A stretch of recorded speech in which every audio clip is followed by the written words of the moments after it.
here today. My name is Alison Coates. I am an emotional intelligence coach, trainer, and facilitator. I haven't always been involved in this field.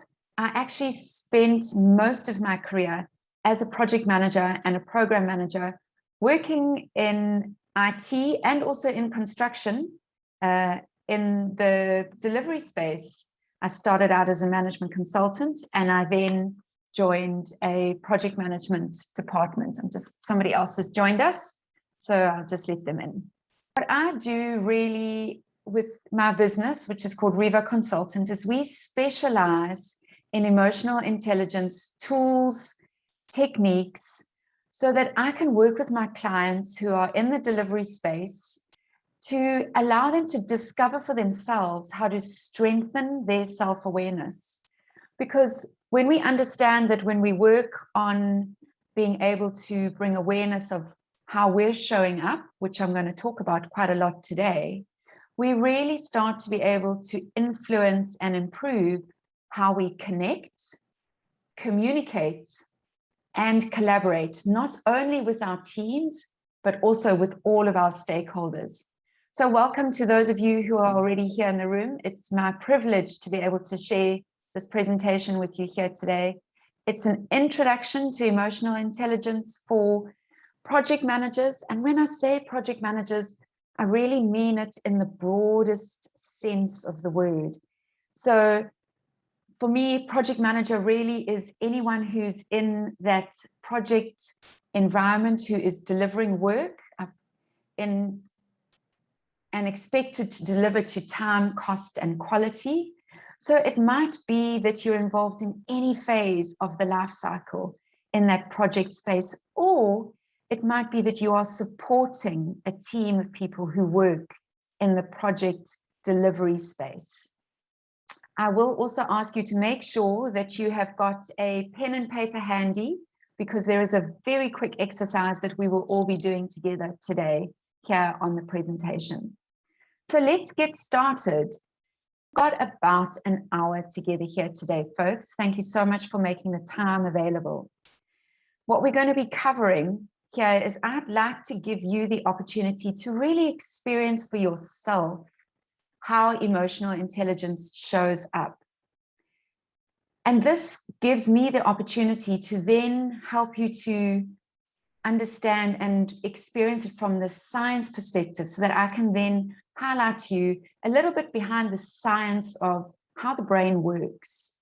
And as promised in the material that went out with the advertisement for this course, I'm going to be sharing 6 competencies, behaviors, way of being, that will really help you in being able to connect, communicate, and collaborate with your stakeholders.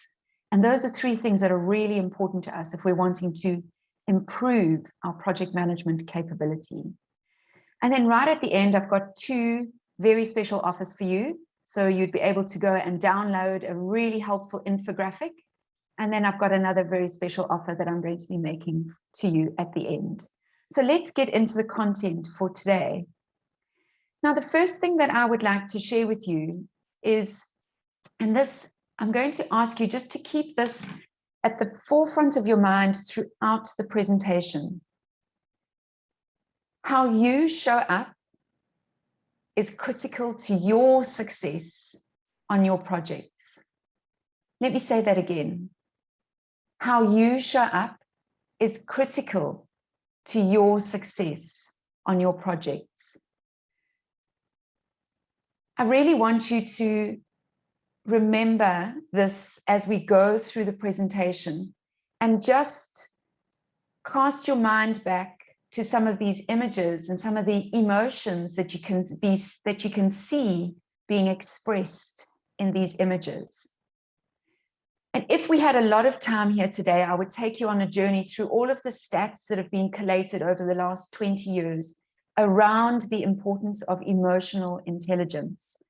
But in the interest of time, I'm going to summarize it very briefly for you. And it can be summarized really easily too, because what we know is that 80% of what drives our success in our projects, in our relationships even, are human factors. And 20% is down to the technical factors. This is really important for us to understand and appreciate. This was a study that was done way back in 2008, but there are many, many studies since then that actually support this theory. And so what we know from all of these research papers and studies that have been done that try to determine where does the distinguishing factor come in when we think about somebody who works as a project manager or in the project environment who is successful and someone who probably struggles a little bit more than their colleague, is it's down to the how we do things. Of course, the what we know, our intellectual capabilities, our knowledge, our experience, our credentials are still really important because they help us to do a good job. But success is driven by the how we do it. And again, when I talk about success, I mean it in the broadest sense.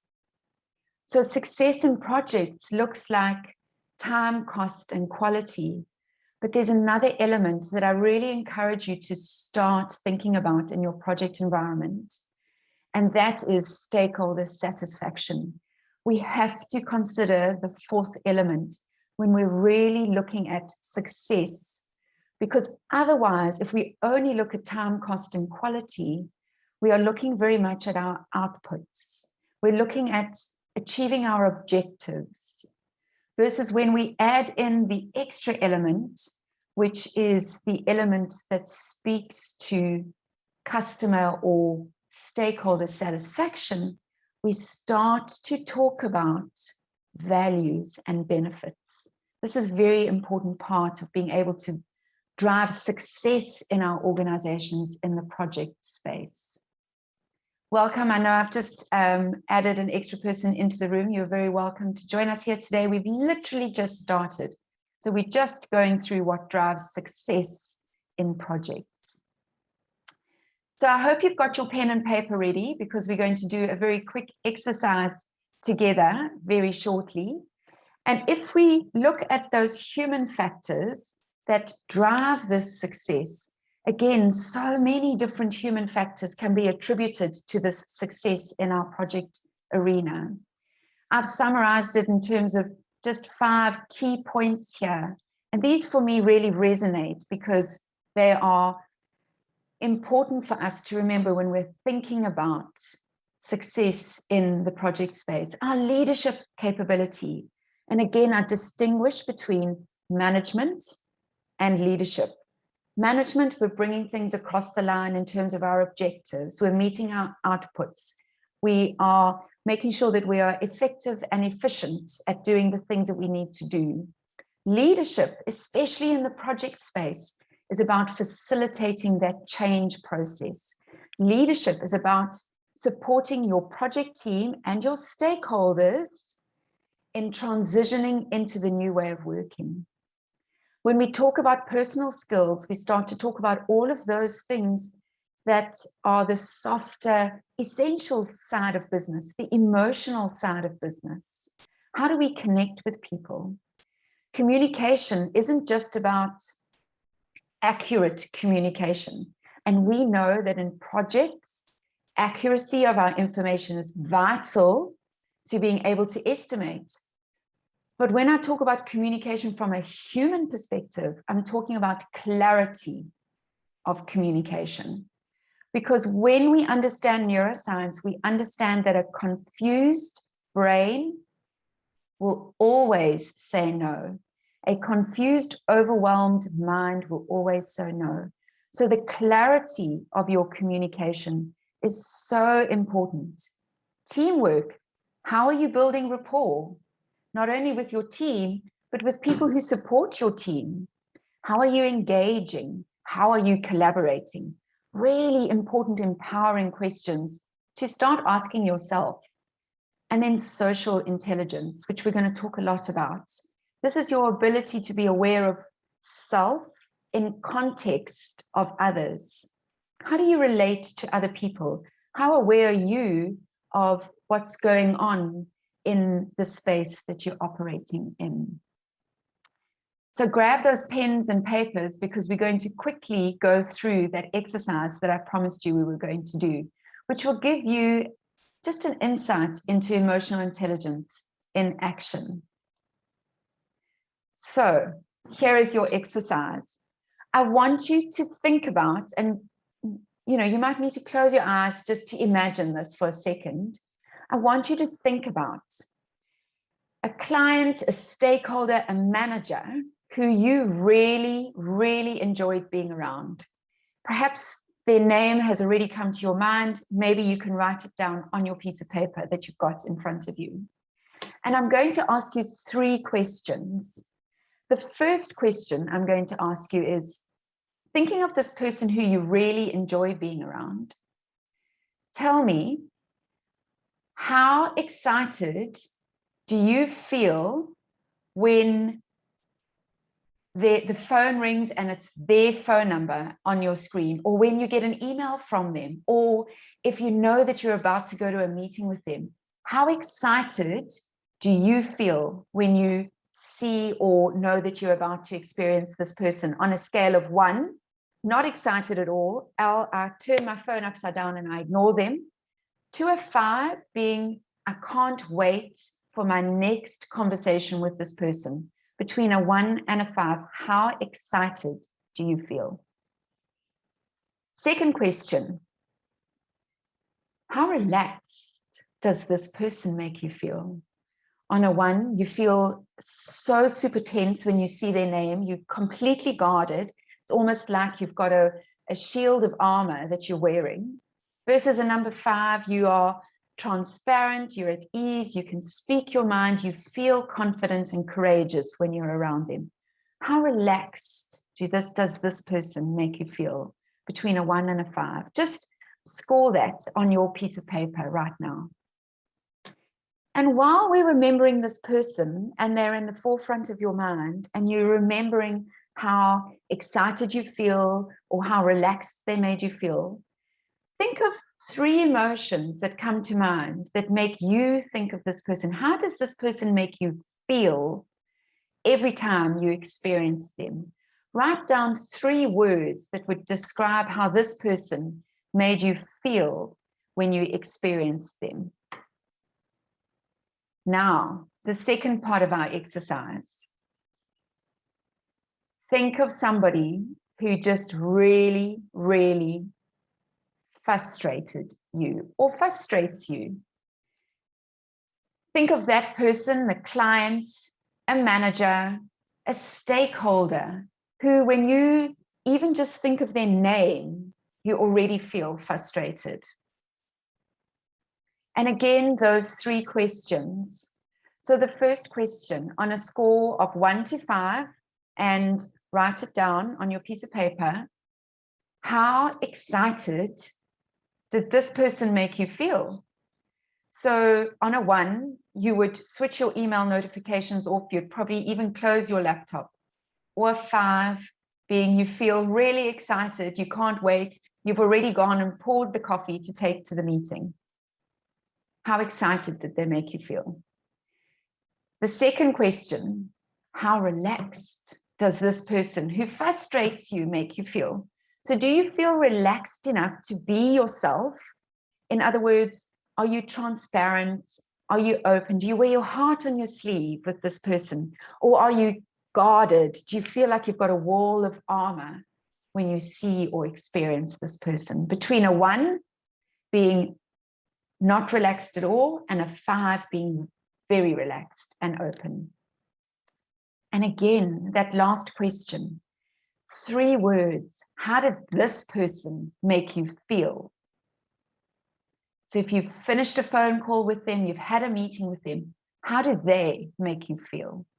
Just write down 3 feelings that come to mind. Great. Before I ask you for your scores on these, let me just explain to you a little bit behind the science.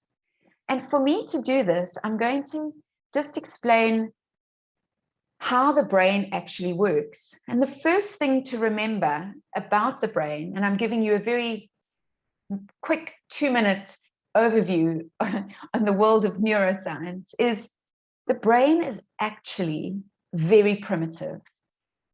We have evolved in terms of our cultures, in terms of our language abilities, in terms of our intellect, but our brains are very primitive. The way that they work is still very primitive. They're primed to look out for danger, that ragged-toothed dinosaur. So when we get invited to a meeting, we get asked to join a Zoom call, we are asked to write a report, or somebody calls us, immediately your emotional brain tags that event. And this tag happens so quickly, thousands of times per second. Our brain is making sense of information, and it's tagging the event as either useful and rewarding, in other words, a positive tag, or risky and not so useful. So I know in my experience, when I got invited to attend project financial meetings, I would sit here, I'd be worried and concerned. Did I get my numbers right? I knew the people who were in the room. I knew the kinds of questions I was going to be asked. I was feeling very concerned. Sometimes, if I wasn't well prepared, I would even feel stressed. If, however, you invited me to a facilitated workshop where we got to play with Post-it notes and brown paper, and we were doing some requirements gathering, and it was very interactive, I knew I was about to have a very meaningful, satisfied experience.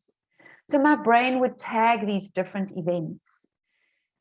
And that emotional trigger or tag is then sent as a message to the thinking brain.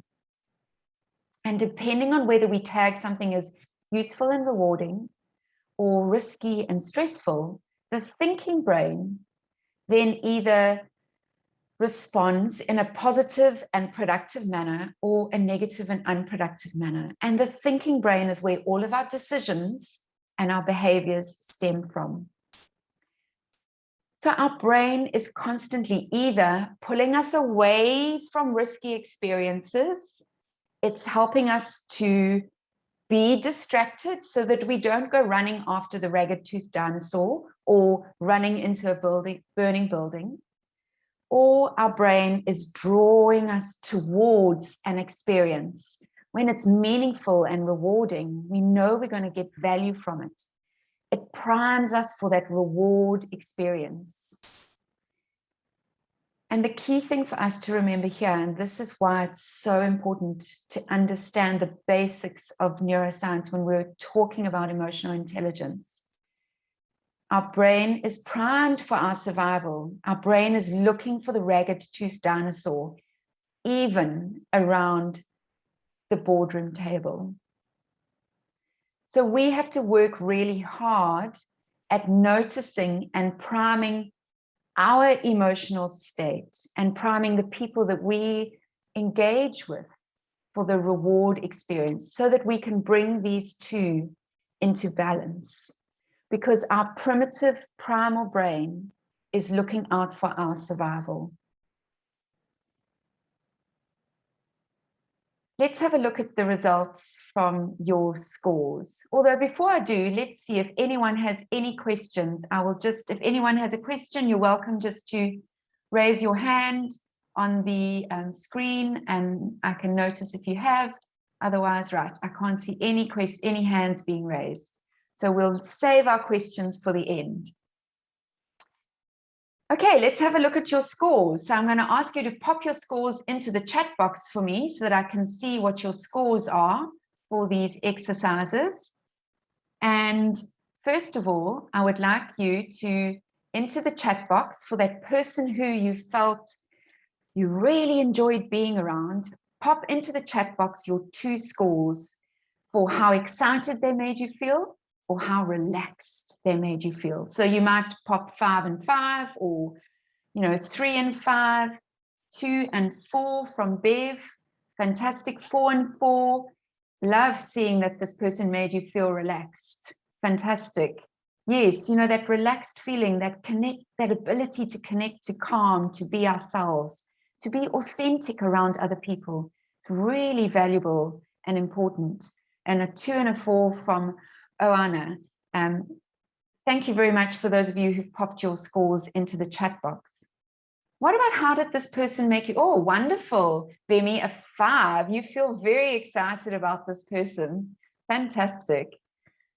So how else did they make you feel? What are some of the emotions, the feelings that come to mind when you think of this person that got you, that you felt so excited about?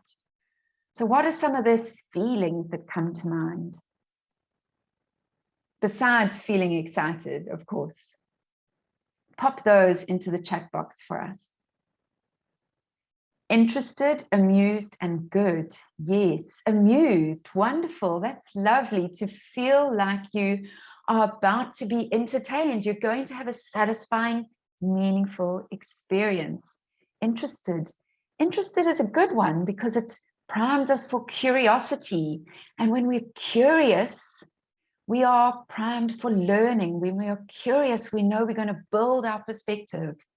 Curiosity also is the gateway to building empathy and creating rapport. Engaged, happy, and relaxed. Yes, love that, Marilyn, that this person, although you felt excited about them, they also helped you to connect with that calm feeling of being relaxed, accomplished, and great. What wonderful, empowering, and productive emotions. This is how that person who you felt excited about and who you felt relaxed about made you feel. Now let's put the shoe on the other foot and let's have a look at that person who frustrated you. Again, pop your scores into the chat box for the person who frustrated you. How excited did they make you feel? How relaxed did they make you feel? Just pop your scores in there now. A 1 and a 1. Not excited at all, very guarded. Yes. So I affectionately say that this person pretty much got me into my rhino hide. There was no way the authentic me was coming out. 1 and a 2.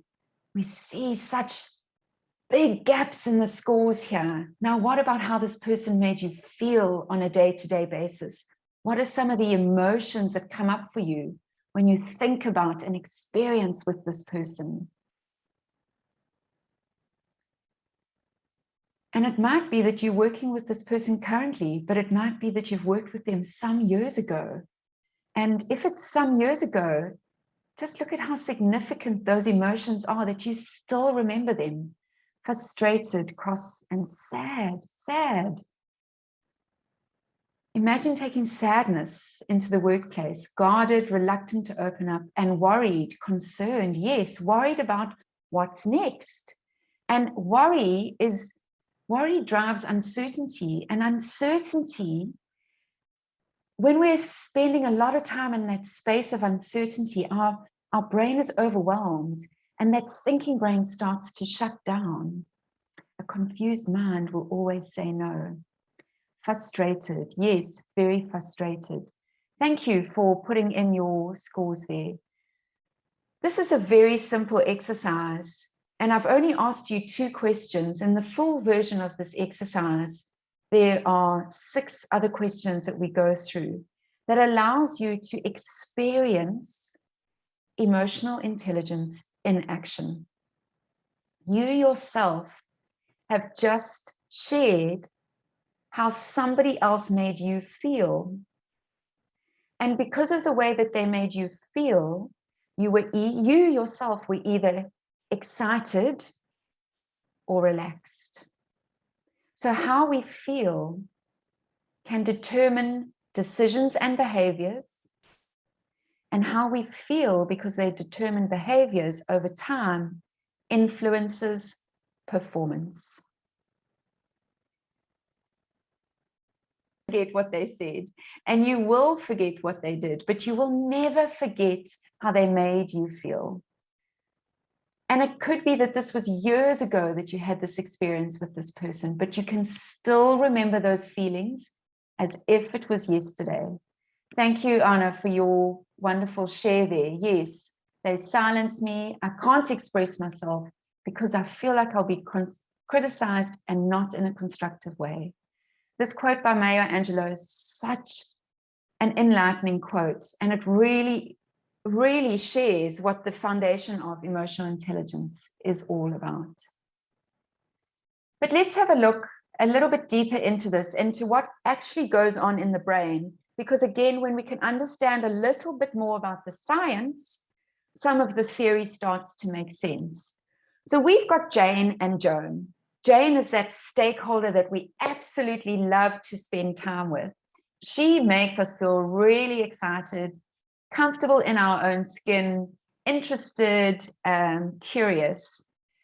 And when we spend time with her, what's actually happening when we understand that our emotions are a chemical reaction first that occurs in the brain before they are expressed as a feeling or something physical, oxytocin is being released, alongside other hormones as well, mainly all of our feel-good hormones.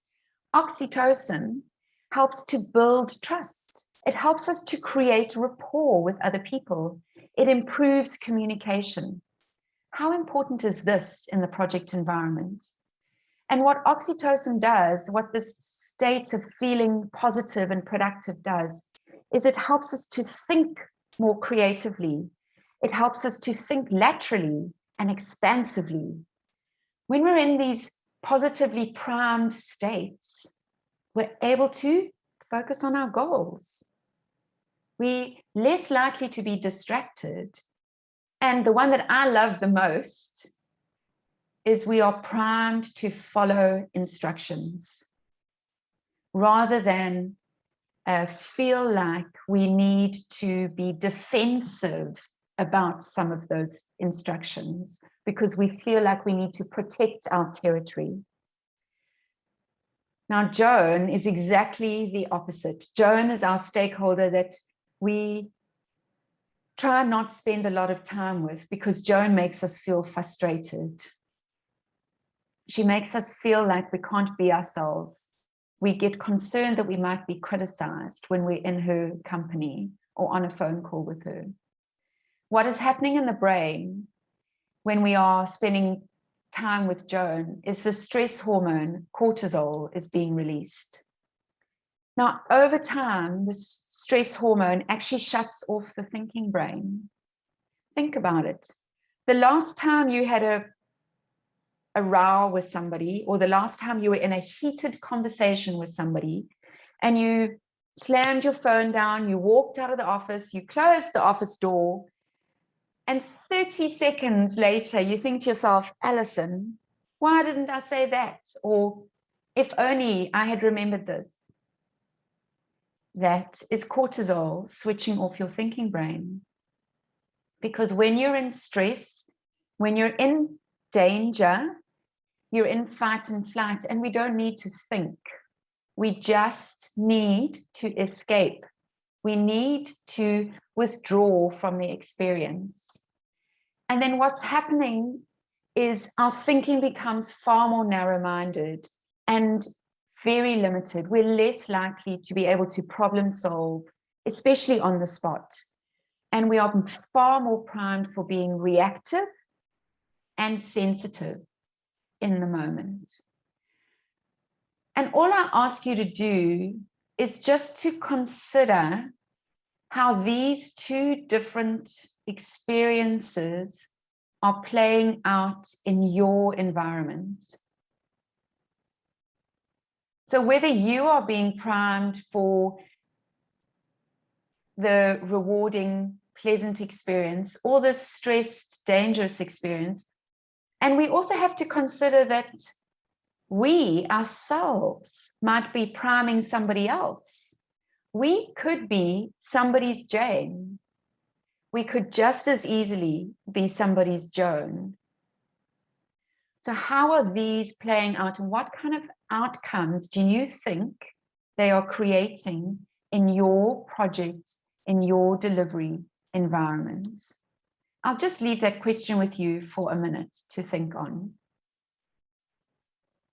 because the way we feel determines our decisions, and those determine our behaviors. And when we start to understand this, we can start to really appreciate that our emotions, the way we feel, are a source of information that we can use to help us to move our decisions and our behaviors into a more productive manner. And this really is the space of emotional intelligence, because emotional intelligence is a set of skills, behaviors, habits, ways of being, competencies. They are all learnable, that enable us to perceive, understand, express, reason with, and manage emotions, not only our own emotions, but also emotions of the other people in the room, from a perspective that we are able to influence the emotions in the room. Now, I promised you 6 competencies to support you in being able to communicate, connect, and collaborate with your team, your stakeholder, even your relationships at home. And I'm going to go through each of these 6 behaviors now. And as I do, maybe you might like to just again, and I won't be asking you for these scores, these are confidential for you just to capture. Score yourself between a 1 and 5 in terms of where you think you might lie on these behaviors. A 1 being not so good at all, and a 5 being, I think I've aced this one. I think I'm really good at this. So the first behavior is that of self-awareness. Self-awareness speaks to that ability to be present, to be mindful, to be in the moment. Because when we are aware of our own emotions and our behaviors, as well as our strengths and our limitations, we can start to make different decisions, especially in the project arena. And the importance of this in the project arena is that we are constantly having to evaluate scenarios and options. We're constantly having to make decisions on the best way forward. We need to know how we interpret the world. And we need to know how that interpretation, our own interpretation of the world, impacts on our evaluations and our judgments on events, and whether or not those are helping us or hindering us. So self-awareness is that wonderful ability to really draw awareness to your own emotions, strengths, and limitations. Awareness of others. They say that when you lack awareness of self, the first one, that you're often rudderless, like a boat without a rudder. You're pretty much just going round and round in circles aimlessly. And when you lack awareness of others, that you're clueless. So you often do things that are maybe, or say things that are inappropriate, so not really relevant to the situation. And here we talk about the distinction between being empathic and insensitive. So the person who's aware of others is able to ensure that everybody feels valued, everybody feels fairly treated. But most importantly, as a leader, and remember that distinction that I gave you around leadership at the beginning, that as a leader, we're able to adjust our style depending on the context. This is a very important concept in the emotional intelligence space. And for the project manager, this is important because this is essential information for us to take on board and consider when we want to effectively influence our team. Because if our team show up on a day-to-day basis grumpy and depressed, and we keep showing up as our best version of Tony Robbins, very soon we're going to rub them up the wrong way. We need to be able to adjust so that we can bring them on the journey with us rather than disengaging them. The third competency, authenticity. This is about being genuine. This is the person that you know you can trust. The authentic person is about appropriately expressing yourself. It's also about honoring your commitments. If you say you're going to do something, do it. It's about aligning who you say you are with the words that you use and the behaviors that you demonstrate. The softer side of authenticity is vulnerability, because we build authenticity by being vulnerable, by putting our hand up and asking for feedback. And in the project space, the authentic project manager creates a culture of understanding and openness, creates a culture of people feeling like they can trust each other. And we know that when we're in that trusting, open, understanding space, the brain is primed for engaging, problem solving, creative thinking, goal setting, and following instructions. The fourth competence, emotional reasoning. So this is not just about decision making from a logical perspective. This is emotional reasoning. Facing our problems and our challenges and being able to come up with a solution that takes on board all of the information available to us, not just the tactical, logical information. And this is important for the project manager because the world of work is becoming far more complex and fast-paced than any of our textbooks could ever have suggested it might be. So we're having to make a lot of decisions based on intuition and gut feel. And when we're wanting to make decisions based on intuition and gut feel, we need to take on board all of the information available to us, especially the mood in the room and some of the emotions and unsaid language that our stakeholders are exhibiting. Self-management is the distinction between being resilient or being temperamental. When we are managing our own moods and emotions, our time, importantly, our time and our behavior, we are far more primed for that resilient mindset. And the self-managed project manager is aware of their strengths and limitations. They authentically seek feedback because they understand the benefit of continuous improvement. They also understand that their emotions can be infectious and are a powerful force that can either be productive in the team environment or unproductive. And this starts to talk about our ability to influence the emotions in the room.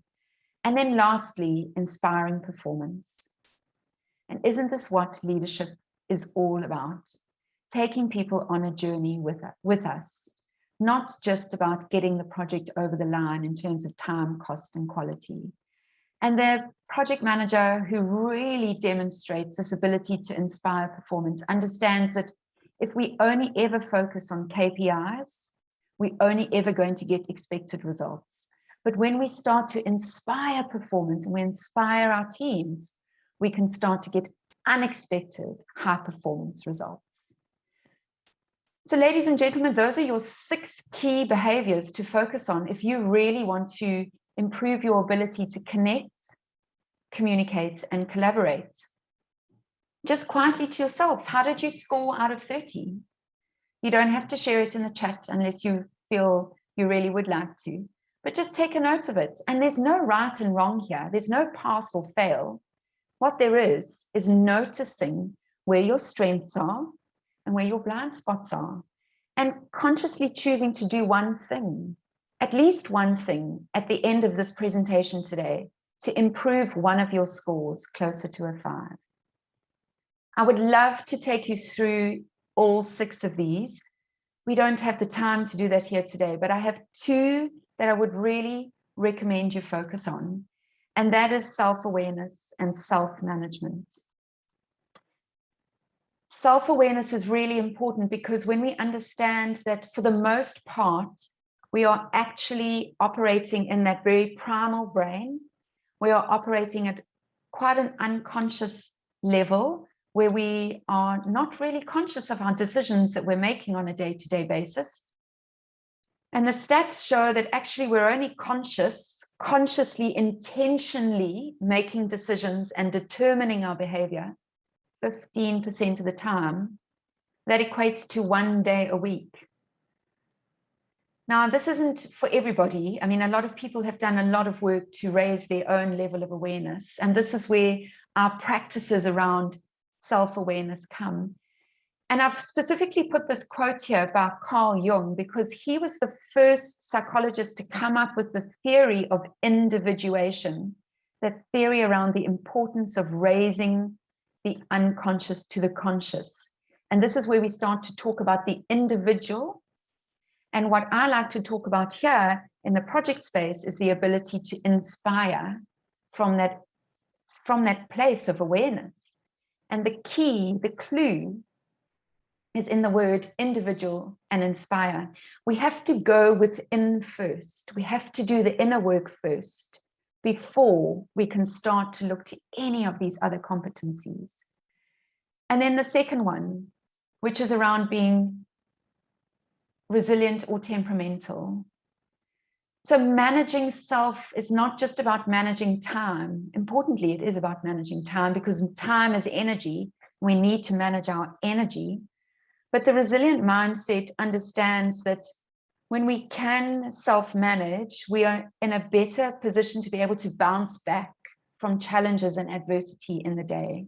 We're better able to cope with hardship and cope with stress. So self-management really is your road to building resilience and being able to cope with some of the stresses that the work environment throws at us these days. And there are a number of different behaviors that even just building self-awareness and self-management start to allow us to demonstrate in the workspace. I've listed some of them here for you. So, when we can respond rather than react because we are able to notice our emotions and not necessarily express them, we can build engagement and rapport and connection with others. We are better able to inform our decisions because we're not distracted by our own stressed out conversation with ourselves. We're listening to learn, not to judge. We're maintaining perspective. We're not jumping to conclusion or being a worrywart over something and overly dramatizing things and allowing everyone else to jump on board the stress train. We can stay curious. Self-management means that, when we're wanting to build that resilient mindset, we are willing to learn. We are willing to understand the feedback that people have for us. Curiosity is a wonderful, wonderful competence, wonderful way of being. We're able to demonstrate authenticity. And most importantly, the one that's going to impact your projects a lot is that ability to take initiative because we feel confident, we feel relaxed, we feel like we are supported by our team, so we can take initiative. How would these behaviors play out in your project team if all of the members of your team were able to demonstrate these behaviors? So really, this is emotional intelligence in the project space, and it's all about working with that primal emotional brain. It's about recognizing, noticing, being aware of your emotions as well as those of your stakeholders. It's understanding that you are going to be triggered by certain events and dealing with those triggers yourself so that you don't express the emotions attached to those triggers, but appreciating that you yourself are potentially a trigger for others as well. And understanding the impact of your emotions, both on yourself and on others. And then importantly, adjusting your response to the trigger. So just coming back to that concept of self-awareness. If you remember at the beginning of the presentation when I was doing my introductions, I promised you that I was going to share with you 2 resources. The first resource that I want to share with you really is an opportunity for you to go on a discovery, on a journey to build your own self-awareness in the emotional intelligence space. And this is an offer to you to actually complete your own self-assessment I'm accredited through a company called Genos. I'm a Genos certified practitioner. Genos are an international brand. We operate around the globe. And Genos are currently, and have been for the last 4 years, top 20 in all of the assessments around the world. So I'm really privileged and proud to be part of this organization. If exploring your self-awareness journey in terms of your own emotional awareness is something that interests you and you're ready to start that process, please put an emoji into the comment box, drop me an email, and let me know that you would like to start your self-awareness journey. The other resource that I have for you, which you can go and download for yourself, is a neat summary that summarizes the 6 behaviors that we've just gone through. So if you go onto my website and you go onto my blog page on my website, you will see that there is a blog around the 6 project management behaviors. And in that blog is a link to download this handy infographic. You can only see 3 of the behaviors on the infographic, but it shares all of the behaviors there on that infographic. So we're coming to the end of our presentation now, but before we end, I'd love to hear from you in the chat box. What are your takeaways from today? What's been your biggest aha moment? What's been your biggest learning? While you're thinking about it, there are 3 key things that I'd like you to take away from today. Never forget that your emotions are a source of information. They help us to make decisions, and they help us to determine and demonstrate the appropriate behaviors. Success has got something to do with what we know and what we do, but it's much more about how we do it and the essential people skills. And to develop those essential people skills, it's all about appreciating and understanding the role of your emotional intelligence and how you show up. Because how we show up on a day-to-day basis ultimately determines our success.